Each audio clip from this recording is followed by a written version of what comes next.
forward. All right, so chapter 4 is all about structuring the interview. This is, again, a very dense chapter in the book that I'm not crazy about, but I think it's very practical and helpful in helping us understand what do we need to include in our submission so I can get full credit and not fail the course. All right, so I'm on the ball. So structuring the interview, we're going to talk about opening the interview, kind of how to delegate sort of question and answers during the interview, and then what do you really need to get a good grade on the interview. All right, so it's a two-step process. The first thing you want to do, and you learned this in CRS 181, you learned this in 284 for those of you that have taken it, sort of politeness theory, okay? And I have to remind my partner about this. I don't know how many know my partner, but he works in the department, and sometimes he can be a little sassy. All right. Sometimes I have to remind him, I have to say, dude, you were really sassy today. You know, that you gave some guy some attitude. You need to learn politeness theory. I told him that twice this week, you know, just actually Friday I told him that. I told him that again today. Just like, dude, if you want something, be nice to someone and then they're more apt to giving it to you. I mean, it's not sucking up really, it's politeness theory. So you want to build rapport, you want to build a relationship with that person. It's really hard to do if you don't know the person or if you're just meeting that person, you just read about their credibility online and you set up their appointment to interview them. You want to build some sort of relationship. I'm not saying bribe them or anything like that, but you want to use politeness theory. You want to be, don't get sassy, don't have an attitude. If they say something you disagree with, you can certainly challenge them on it, but don't make them feel insulted or offended or awkward. Well, awkward's a given. That happens with everything. So establishing and sustaining a relationship between interviewer and interviewee by creating feelings of goodwill and trust. This is an issue I've had with therapists in the past. I don't hide that I've seen therapists before. I've had a few of them. And there's some that I just, you meet on the first time. It's like a bad date. Like a bad blind date. You're paying this $25 copay. You're going to see a counselor. And then they want to know everything that happened in your past. You try to tell them, and they give you awkward suggestions. You kind of know right away if you want to stay with that therapist or not, at least in my world.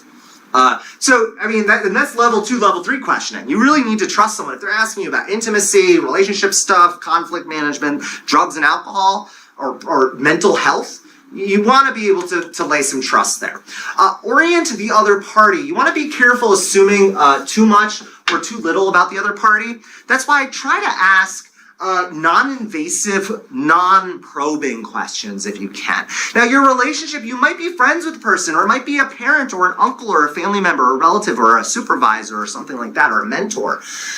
That's fine. Use that to your benefit. We all know who Oprah is. There's a reason why people like Lindsay Lohan open up to Oprah.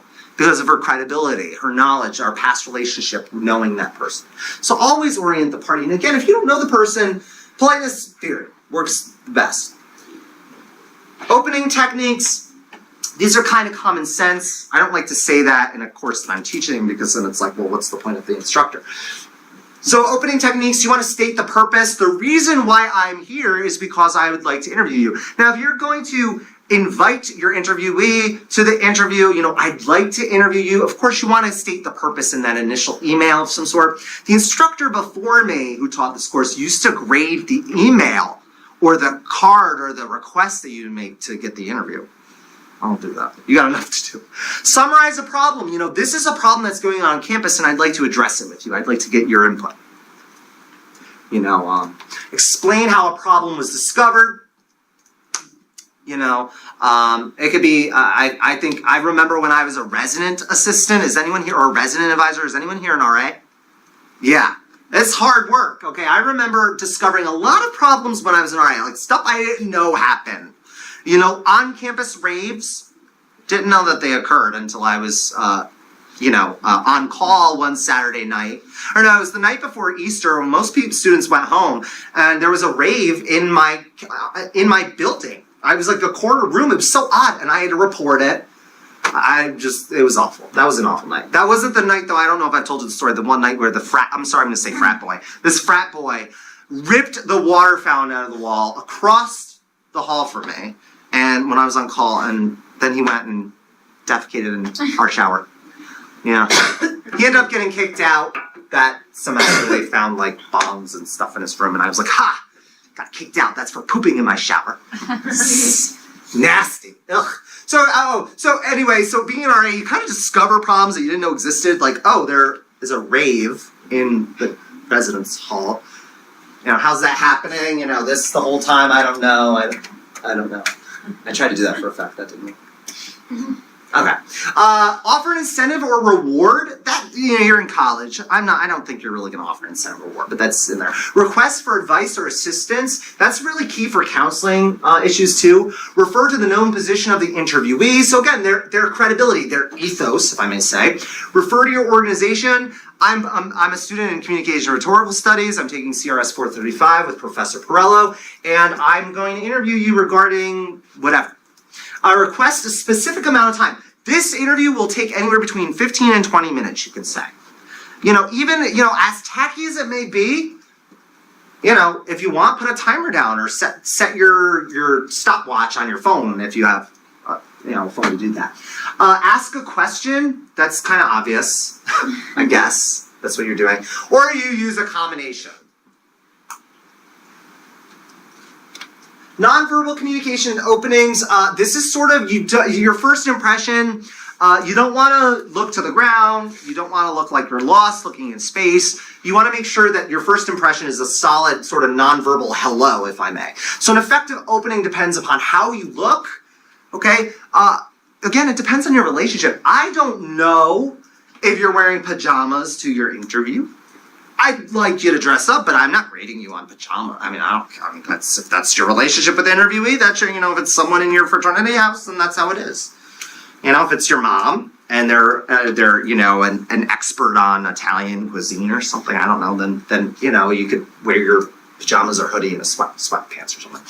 This always creates good first impressions and establishes your credibility, your legitimacy. This signals sincerity, trustworthiness, warmth, interest, the seriousness of the interview and emotions being experienced. When we watched the Dina Lohan interview tonight, the nonverbals are disturbing.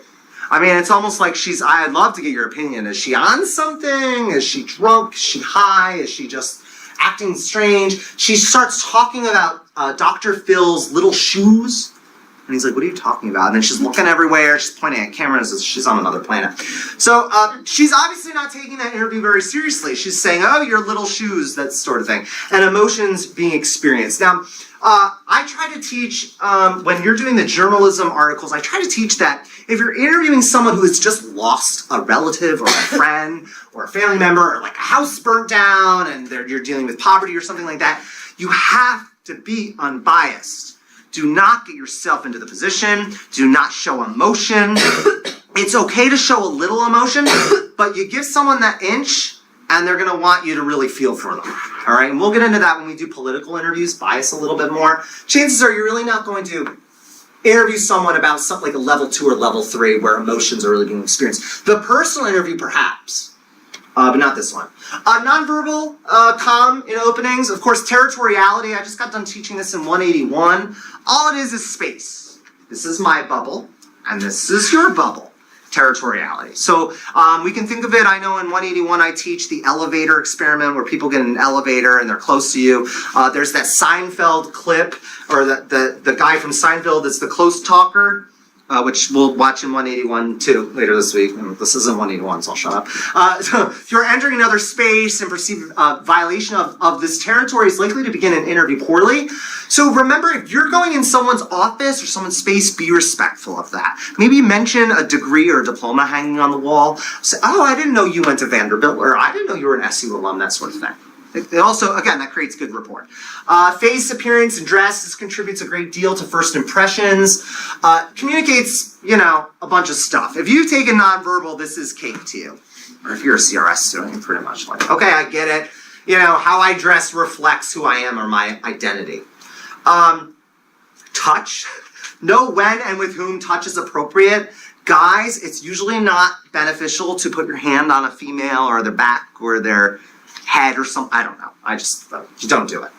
Keep your hands to yourself. Don't try not to hug if you don't really know the person. That can make it awkward. Like hugging. I don't know you, but I'm going to hug you.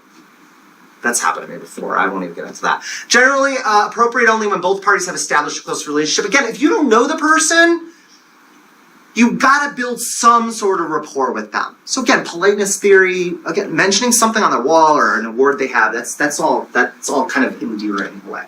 Closing the interview, Take your time, be tactful in what you say and do in the closing. Both parties make closing successful.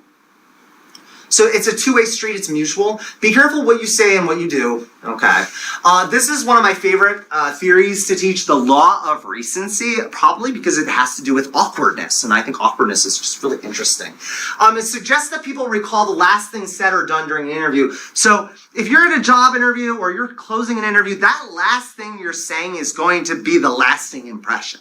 I mean, what you start off with is lasting, but what you're leaving with is even more sort of with you. And then what we call failed departures, and all that is just a term for the interview didn't close well, and then you run into the interviewer or the interviewee at the end or after the interview. So it's like, I had an interview here on campus a few weeks ago, for a big position, still haven't heard from yet, big position on campus, and I ran into, the woman was giving a tour of the campus to the other interviewee that I was competing against, and I ran into them. That was super awkward. I was like, hi, and then that was really awkward. That was a failed departure right there. But our interview went well, for the most part. Closing techniques, always offer to answer questions. What questions have I not answered for you? Do you have any questions for me? In lecture chapter 3, we learn about using clearinghouse questions, and clearinghouse questions doing just that. You're clearing the air of everything. I want to know every last thing before I leave this interview. So is there anything else you would like to add before we close? It's a great question to ask. Are there questions I have not addressed? What information have I not asked for you that you feel is important for us to know? Always declare completion of the intended purpose. So very simply, well, that's all the questions I have. Or, okay, that should do it. Signaling that this is over. So it's not trailing off, it's not continuing. We know that the interview has ended. That's that whole interaction.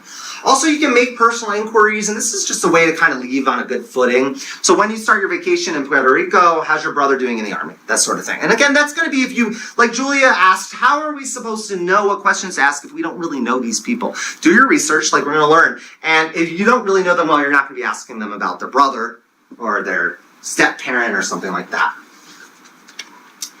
Oh, geez. I think I gutted a lot out of this and put why so many closing techniques. I don't know. Make professional inquiries. How's your internship going at Lockheed Martin? What are your plans for the fall semester? Signal that time is up. I'm sorry, but I have class in a few minutes. That'll get them to shut up. Poor Taylor had to interview me earlier, and I was like, oh, it's 6:20. I guess I gotta go get ready for class. Well, I see our time's up for today. How about meeting again this time next Wednesday? Okay. Chances are, if you're requesting a nice 15, 25-minute interview, you're probably not going to follow it up with another interview. I mean, if you do, that's great, but you pretty much have one shot at this sort of thing. Arrange express appreciation or satisfaction. It has been great talking to you, and I really appreciate your help. I appreciate your willingness to listen to my problem. It's more of sort of an RA thing there, or counseling. Arrange for the next meeting. I have additional questions to ask. Could we meet at the same time on Friday? This has been a good start on this issue. How about getting together on the 5th? Chances are, if you've got someone who's really busy, you're not going to ask them for a follow-up interview. Any questions about closing techniques? So now we're getting into the interview guide stuff. And this is basically your outline. This is part 2 of your submission. So please focus on this. So this is what the interview guide is. You begin with a justification paragraph. You start with a reflection, with an introduction. The who, what, when, where sort of thing. This interview is being taken place between myself and a colleague who has worked with suicide prevention. He had a brother who took his life in 2002, and I'm getting his perception on suicide prevention and suicide awareness and what we can do differently. I interviewed him on October 1st, 2013 in Shine Student Center. Perfect. Introduction. So you're giving me a heads up. Then your second part is an outline. So you literally can put Roman numeral 1, heading, letter A, subheading, letter B, subheading. Some of you might not even have that much. If you have 1, 2, 3, 4, that's fine. If that's how you want to structure your outline, that's fine. You just need to make sure you have Roman numerals and you create it like an outline. All right. And again, when I show you when I post the sample on Blackboard, you'll probably get a better feel for it. So this is just an outline. So what's the introduction? This is not asking you to type up your questions. I'll see the questions in the transcript. I just want to know topics. So introduction, think of opening questions, ways to ease your participant into the responding. The body, lead into more open-ended questions if you may. Sometimes you want to close them a little bit in the body as well. What did you take away from your experience, sort of thing. And then conclusion, follow-up questions to tie loose ends. Do you think you'll go back to school, to Canada? Thank the person for his or her time or cooperation. So all you're doing is, if you're, again, let's continue, I know it's a depressing theme, but I'm running with it for now. If we're interviewing someone about suicide prevention, suicide awareness, maybe the number, Roman numeral number 1 will be, suicide's personal effect on the interviewee. And then you ask about sort of their personal engagement with suicide. They had a brother or a sibling that did it. Then the second Roman numeral could be how he coped with it or how he dealt with it, that sort of thing. Then the third one can be how to prevent it or what he's doing differently. So that's really all it is. It's just an outline. If you've got 4 Roman numerals, you're fine. If you just put a list of questions, you're going to get some points taken off. It's fine to have questions in there, but I'm not really looking for your hardcore concrete questions. Just topics. Here's a sort of sample, if you may. So at the top, I put interviewee info, who this person is, maybe a little bit of background, and then the setup in the intro, location, date, setting, and then this is a sample right here. Topics, Roman numeral 1, background, education, what was this person's major extracurricular activities. Then I go into this person's work experience, positions that they've had, the length of time they've served in those positions. Then I may move on to a critical event that happened. I was fired, and then they rehired me. Future recovery, public restoration, that sort of thing. Closing, thank you. That's all you have to do. You don't have to go into too much depth or details. Just you're giving me a heads up before I get into the transcript. Where are you going with it? You're just giving me basic sort of steps of where we're taking this interview. If you don't get to it, then that's fine. Maybe if there's something here, private recovery, didn't get into that, but I wanted to ask that. That's fine. Just put in little parentheses, didn't get to ask that or something. It's not the end of the world. I'm not going to take off points if you have private recovery. I'm not flipping back. Where the heck is private recovery? I don't see it. I don't have time for that. I trust you. Is that okay? So this is the interview guide. This is just the organization for it. This will be posted on Blackboard for you. I think it's up there now. So if you need to refer to this to kind of get a heads up on what an interview guide looks like, again, this is the part 2 of it. You have your intro, which is just explaining the background of the interview. And then you have the interview guide or the outline. And that's 30 points right there. You have that you've gotten 30 points. Not bad. Any questions? Okay, and just to reinforce interview submission format, part 1 is the introduction. Again, it's just 1 to 2 paragraphs explaining who, what, when, where, and why. Where and where. Good one, Christopher. Be specific, give location, date, and time of interview. It gives me some sort of context. Okay, this happened at night. It's a different time of day to have an interview. Part 2, the interview guide. It's just the outline of topics. It's not a list of questions. I don't know why I threw the exclamation point on there. That's kind of rude. Follow the format just presented in the previous slide. Then the part 3 is the hellish part. That's the transcript, word for word. It's got to be neat. Include nonverbal if it's relevant. You don't have to have it. What I really liked when you had attention to detail in your transcripts, constant nodding, blinking eyes a lot, tapping foot, fidgeting with fingers or hands, that sort of thing. I really appreciated that because that meant to me that you were really looking at details of the interview. So, but if it's, if it's something that's really not relevant, don't go crazy over it. You must use correct spelling and punctuation. You will lose points for that. And again, that's where most people lose points on this. If they don't, either they forget to include a part, one of these parts, or they don't put periods, or they don't have commas, or that sort of thing. Which get kind of, boils my blood after a while. And then the final part is just you're wrapping it up. You're giving me a 1 to 2 paragraph. 1 is fine. You don't have to do 2. 2 is great, but you don't have to. Because by then you're probably like, just get this done and over with. So 1 to 2 paragraphs reflecting on your experience. What did you gain? What would you do differently? What worked well? What surprised you the most about the interview? Just give me the lowdown. How did you like it? I did not like this interview because the guy didn't know what he was talking about. He was rambling on and on. I will never interview this gentleman again. That's fine. if you want to do that sort of thing. Any questions about what you're actually turning in? Yes, Taylor. So, for how we're turning this in, should it be like flowing, or should we like separate it, or like, like should the interview be like, okay, like you have the introduction, you have the interview guide. Yep. Should it like the interview transcript start on like its own page, or should like? However you want to do it. However you want to do it, as long as it's neat and I can tell the parts apart. Okay. Yeah. Okay. I mean, if it's a matter of ink and paper, I'm not going to freak out about it. Because I just want to make sure all of these are there and they're chronological. So don't do these out of order.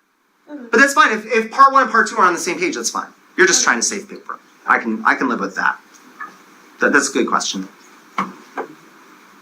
I'm distracted by the people. All right, so we're done with that. So that is and then informational interview. I realize some of you are still like, what am I don't know who I'm going to ask. We'll get into that. We'll get into that on Wednesday if that's okay. I can go ahead. I think I have the informational interview up there if you want to go over it briefly, but I think we're probably better off waiting. You want to watch the interview now, the Dina Lohan interview? Great. Okay, I'm not going to collect this for grade because I kind of want to make this less